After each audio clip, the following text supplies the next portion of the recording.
What is up, guys? So the Arrowverse has brought us a bunch of adaptations of DC characters, whether it be heroes or villains or just supporting characters. Some of them are not as good as they are in the comics, some of them are just as good as they are in the comics, and then some of them, which is what this video is about, are better. So for this video, I'm going to go over the top 5 Arrowverse characters who I think are actually superior to their comic book counterparts. I'll be going over the characters who I think that were either pretty boring in the comics or just characters I never cared about in the comics, but once they were adapted onto one of these shows, either one of the shows being Arrow, The Flash, Supergirl, Legends of Tomorrow, even Constantine, and maybe even Black Lightning, although there's nothing from Black Lightning on the list, but characters that I thought that were pretty boring in the comics, pretty uninteresting in the comics, that were brought to the show and were just made either like star characters or just great characters. Usually it's because of the actor who's playing them or the actress or the writing behind them or the way they used this character. So without further ado, let's go over the top 5 Arrowverse characters who are better than their comic book counterparts. Number 5 is White Canary. So Sarah Lance is not a character from the comics, and neither is the Canary, but White Canary is. In the comics, she's just a normal assassin.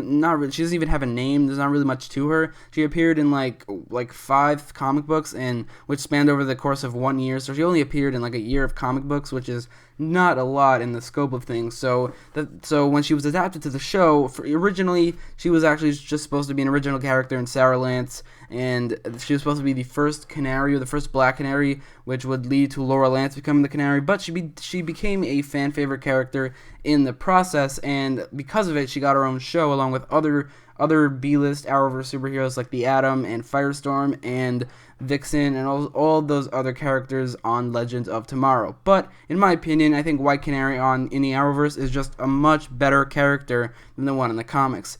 I've actually never heard of the character in the comics before this character, but it's pretty clear that the one in the comics is nothing special. She's just an assassin. She didn't really appear in much, and she's clearly not that popular. She doesn't even have a name. So White Canary in the show, it's a lot more backstory, a lot more character development, and is a lot more badass, and actually has a name or connections to the other characters. And the backstory of Oliver Queen, she's Laura Lance's sister. It's very, very interesting. So I think that White Canary in the Arrowverse is just a much better character than White Canary in the DC Comics.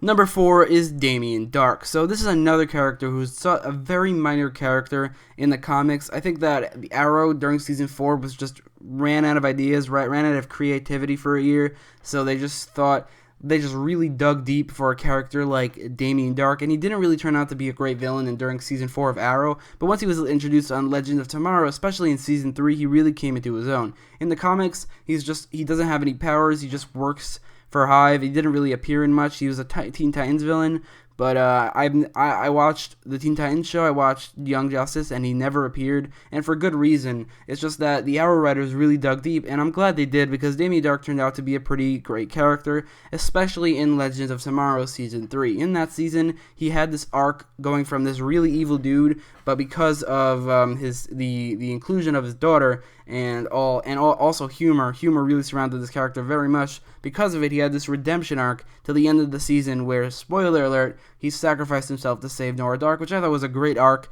and it worked really well for the character, and the character himself really came into his own during that season, which is why I think he's just a much better character than he is in the comics. Number 3 is Anatole Kanaya, aka, in the comics at least, the KG Beast. So in the comics, the KG Beast isn't actually a bad villain at all. He's pretty interesting. He is kind of generic. He's like this generic villain that works for the KGB, but I think that his costume looks cool. I think that the storylines he's included in are pretty good, but there's no way that his comic book version is better than the one on the show. The one on the show just brought everything they had in the comics to a whole new level, and it's mostly because of the character, the actor. I mean, the actor who plays him is a very charming actor, especially in this role, and the writing around him is great, and he got a little character development in season 2 of Arrow in the flashbacks, and season 5 of Arrow in the flashbacks, and in the present day, and he's just a much better character. Granted, he doesn't really have any great action scenes like it does in the comics. In the comics, he's really strong, and he's a very different character, that's for sure, but I definitely think that the show brought him to a better status as a character. Even though he got weaker, he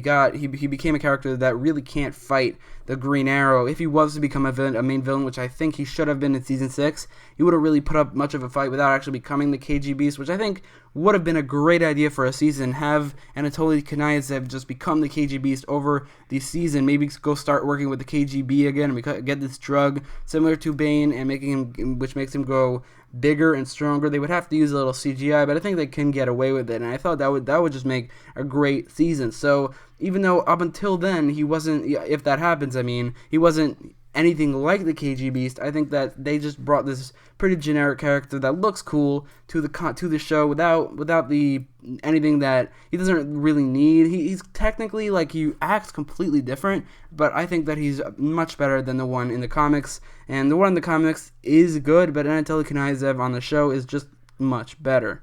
Number 2 is Cisco Ramon, aka Vibe. In the comics, Vibe is kind of the butt of a lot of jokes for people who are saying, like, what are the worst superheroes? Apparently, I don't know why, but a lot of people are saying that Vibe is a pretty bad superhero in the comics, and he wasn't really all that interesting in the comics. He didn't really ever get any character development, and he never had a character of his own or any backstory, or at least interesting backstory. His powers were just sonic waves out of his hands for a while, and then it did become more like interdimensional things, which was interesting. But I mean, Cisco Ramon on the show is just a much better character. He's a huge fan favorite, mostly because he's very funny. He's probably the funniest character in the Arrowverse. His jokes are hilarious, and his character development on The Flash was great, and his power set was a lot more interesting on the show than it was in the comics, or at least the way they used it. He had the sonic blast, but he also was able to see the future and the past, and like see through time and space, and he was able to go to other dimensions, and he really became his own character. I think that's mostly because of the actor who plays him and the writing around him. Just that when he's outside of the Vibe suit, when he's not even using his powers, he doesn't actually need, what I'm saying is he doesn't really need the Vibe persona to be a great character here. Well, in the comics, everything outside of his power set is just really boring. Here on the show, on The Flash, he's a great character. He's hilarious. He's a really great friend character to Barry Allen. I think he's a great addition to Team Flash, even though he's never really been on Team Flash in the comics. But either way, in general, he's just a much better character than Francisco Ramon in the comics, because that's what his name is. His name is Francisco here on the show too, but shortened it to Cisco. In the comics, it's just completely Francisco. But Cisco Ramon on the Flash is just a much better character than Francisco Ramon in the comics. Number 1 is Prometheus. Now this one is a bit tricky because he has 3 names: Prometheus, Simon Morrison, and Adrian Chase. Simon Morrison is a completely original character. There's nobody in the comics named Simon Morrison. The closest thing is Simon Hurt, who he is slightly based off of, but that's a completely different character, and it's just slightly based off it, no real connection. Then there's Adrian Chase, which is just a persona Prometheus used to trick Oliver or something like that. But and that Adrian Chase in the comics is actually Vigilante. He's not the first Vigilante, but he is the most popular Vigilante, and he is the Vigilante who the Vigilante on the show wears the same costume as, and that was the whole trick they used. But those 2 characters are completely different characters, but it's actually Prometheus himself that is an actual comic book counterpart, and it's the character that Adrian Chase, aka Prometheus, aka Simon Morrison, is based off of. Now, he is a a very different character. He has different name, different backstory. Like, he doesn't have a name, so he doesn't really have, like, he doesn't have it updated. Maybe his name's Simon Morrison, we don't really know, so maybe this isn't an original character, but in the comics, I think he's actually a pretty cool villain. His whole backstory is that he's like the opposite of Batman, meaning that he was, instead of his parents being killed by criminals, they were killed by cops, so he swore to get revenge on all justice, which I think is a very interesting concept, and they just took that to the show and just made it so much better. They didn't really use that concept at all. They just used the namesake of Prometheus, and maybe it's the same character, I don't really know, but they definitely made him better. It's no secret, Prometheus is my favorite villain in the Arrowverse, so there's no way any villain from the comics could be anywhere near as good. I mean, there is a way, but Prometheus is not one of those villains. He's not one of my favorite villains in the comics. He is a cool villain, but there's a cool villain versus my favorite character, not favorite character, but one of my favorite characters, and my favorite villain in the Arrowverse. There's really no competition, so Prometheus is definitely a huge improvement over his comic book counterpart.